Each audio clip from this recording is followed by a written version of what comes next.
This question number 3, chlorine is a very reactive element. We know chlorine exists as Cl2 diatomic molecule, which are covalently bonded, forming a single covalent bond, as you just need one more electrons to complete the outer shell for each chlorine atom there. So chlorine reacts with silicon to form silicon 4 chloride, so that is silicon plus 4 oxidation number. However, between silicon and chlorine, you are actually going to get covalent bond, and this is part of period 3 chloride. So just like CCl4, this is going to be tetrahedral.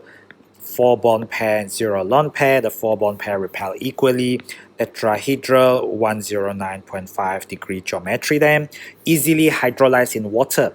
So they want you to describe the structure, bonding, and the appearance of it at room temperature and pressure. So as part of the period 3 chloride case study, this is a colorless liquid at room temperature and pressure, and it hydrolyzes easily in water to give you SiO2, insoluble sand, white solid, as well as steamy white film due to very exothermic reaction, giving off HCl when you hydrolyze it in the presence of water. Hydrolysis breaking the covalent bond in the presence of water.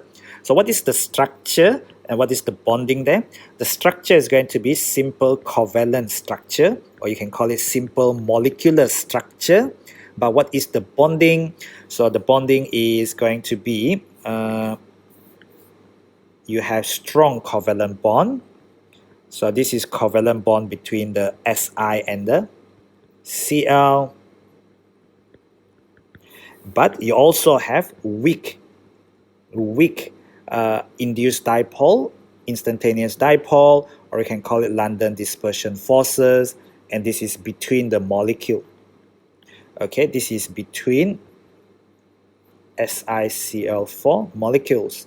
In terms of bonding, what bonding you have, probably most likely they're going for the covalent bond. I simply include this weak London dispersion or induced dipole, instantaneous dipole. These are called intermolecular. Intermolecular. The inter there means in between, and therefore, in terms of this having low boiling point, easily boil, must be not breaking strong covalent bond, must be just small amount of energy needed to break the weak induced dipole, or weak London dispersion forces between the molecules there. In part B, we have samples of magnesium chloride and also phosphorus 5 chloride.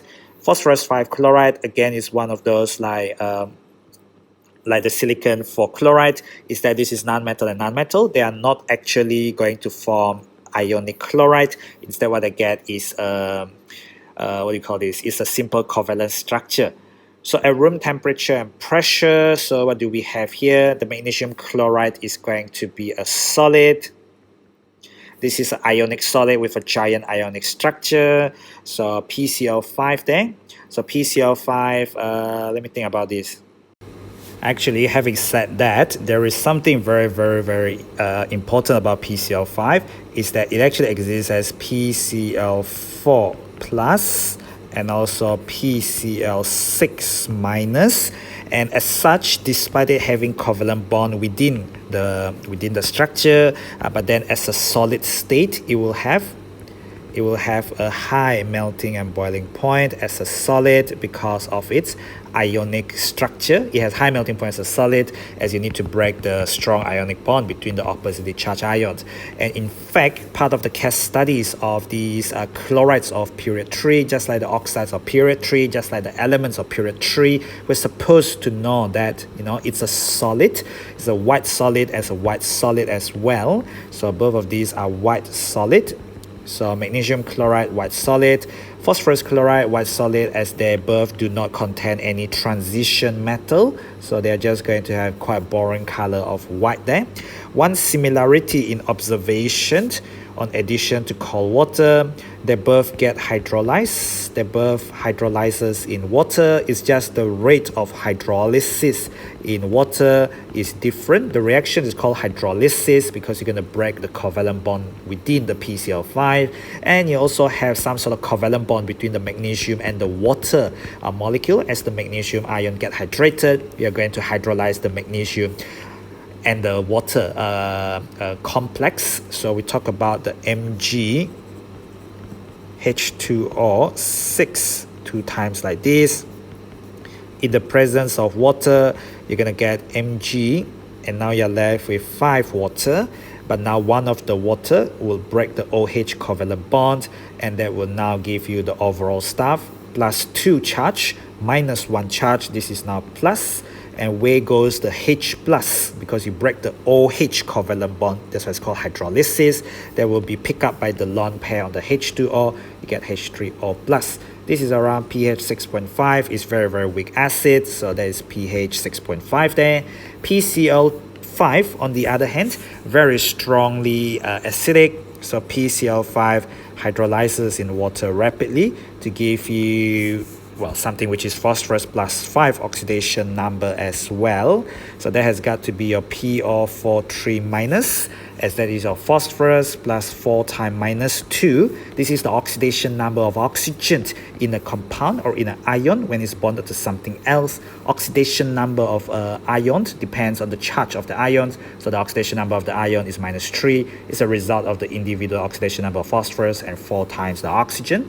So the phosphorus there is just minus 3 plus 8.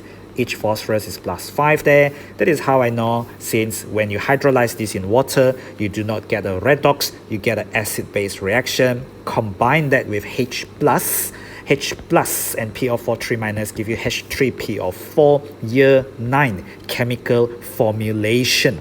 So now our other product is the steamy white film of HCl, low boiling point, weak intermolecular forces, only PD and ID, part of AS intermolecular forces of attraction. This is 5 chlorine, so put 5 in front, and then I got 5 hydrogen, and 3 hydrogen is 8, so I got 4 there, courtesy of the 4 oxygen as well. So these things are going to be strong acid, so they're around pH 2, pH 1, so I will write down pH 2 there. Now one difference in observation, well, I did say the reaction with PCl5 is very rapid, so you're going to get steamy white film, that is the HCl, hydrogen chloride, not hydrochloric acid, hydrogen chloride. So this one is slow reaction, so there is no steamy white film. So no steamy fumes at all. There will be the difference, although both undergo hydrolysis, and that's why this is also weakly acidic. Now the next part of the question is state the reagent and also conditions required for the formation of sodium chloride 5. Sodium chloride 5 is chlorine plus 5. You get this as part of your case study in disproportionation reaction, where one species, in this case is the chlorine, that both get oxidized and also reduced in the same reaction. Yes, I know they didn't ask us for the equation. I'm just writing down the equation there.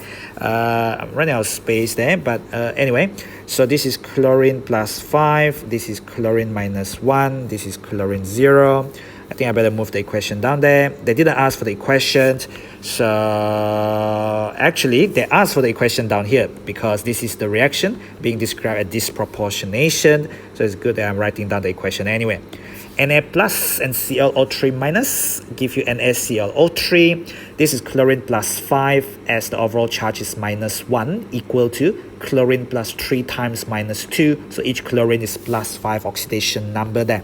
From 0 to minus 1, this is oxidation number decreases. So oxidation number decreasing is going to be reduction. Your answer should specify to the relevant species and the oxidation number. That is what I am doing here. And what is the next part? The next part is the Cl2 becomes Cl plus 5. So that is your oxidation number increasing. So that is what you call your oxidation. Explain why the reaction is described as a disproportionation reaction. I think I'm running out of space for the other one. Let me just add in another page there. And I'm just going to move this overall thing down to the bottom. Oops, I don't want that. I just want to move this down.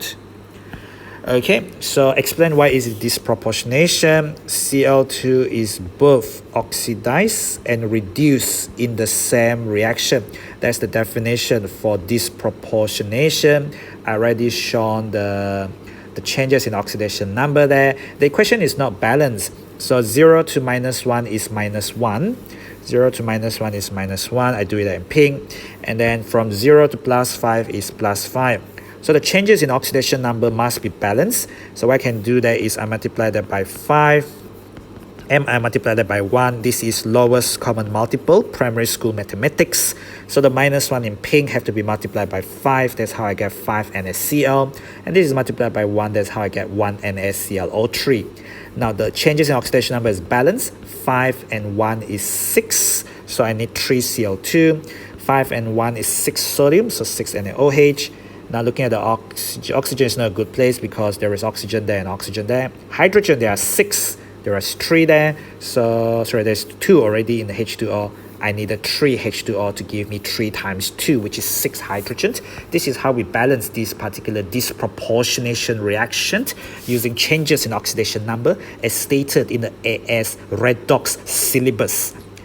Now going back to the previous part, to do this extreme oxidation, to go all the way to chlorine +5, state the reagent. I need hot, concentrated. Well, the concentrated might not be required, but you definitely need hot and also NaOH, aqueous. You need sodium hydroxide. You need it at an elevated temperature. Anything mentioned of heat or hot should be all right. And then the mention of sodium hydroxide as the reagent should be all right there. In this next part, chlorine reacts with methane in a series of reactions. This must be your free radical substitution. This is also an O-level or IGCSE level concept where you go from CH of alkane and you become CCl of halogen compound. Halogen compound is the functional group as stated in the table in introductory organic chemistry in the AS syllabus. The family of compound is called halogenoalkane, but the functional group is called halogen compound there. Now state the conditions required for chlorine to react with methane. I only know of one. This must be the presence of ultraviolet light, but they mention conditions, so I'm a bit skeptical. So perhaps I also need to mention that we use gaseous chlorine, Cl2 gas, not aqueous, because there will be dilute and that will be in the presence of water. You want the pure element gaseous chlorine, but of course UV light is probably the most important condition. I was just a bit skeptical because of the plural given there. Now one of the products can react further to produce trichloromethane. Trichloromethane is called chloroform. Now this detail the mechanism. In terms of the initiation is always forming the radical. So the formation of the radicals is what you call initiation. So we need the CO2 in the presence of UV light. Gaseous chlorine will break up into the chlorine radical, a species with unpaired electron as stated in atomic structure definition. Species with unpaired electrons, a free radical there. So in terms of propagation, we're going to start with this dichloromethane plus Cl dot. Propagation must have radical on the left, must have radical on the right. So the Cl dot will take away one hydrogen and you get HCl. The hydrogen comes from the dichloromethane. Therefore now I have one lesser hydrogen. So CH, Cl2, and now there is a dot, actually it's on the carbon there. Termination, you want the CHCl3. So in terms of propagation to form the product, you can write another propagation because propagation means it propagate, it continue. You need minimum 2 propagation steps to get to the product you wanted. CHCl2 dot plus another Cl2, radical plus no radical, and they will give you CHCl3, and they will give you another radical there. Well, anyway, they didn't ask for this. This is not being asked by the question, so I just need to clarify this is not asked by the question, but what was asked is called termination. Termination is defined as radicals recombine. So you must have radicals on the left, you must have radicals on the right.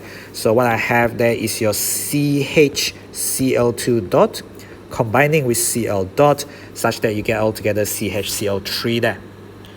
In part E, construct an equation for this reaction. They didn't ask for initiation, propagation, or termination. So simply construct the equation.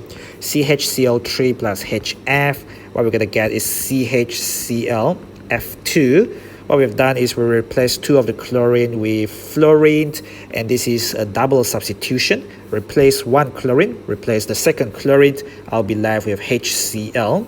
Balance your equation as always. I put in 2 fluorine, so I need 2 HF, and in the same time, I will kick out 2 HCl, that balancing equation.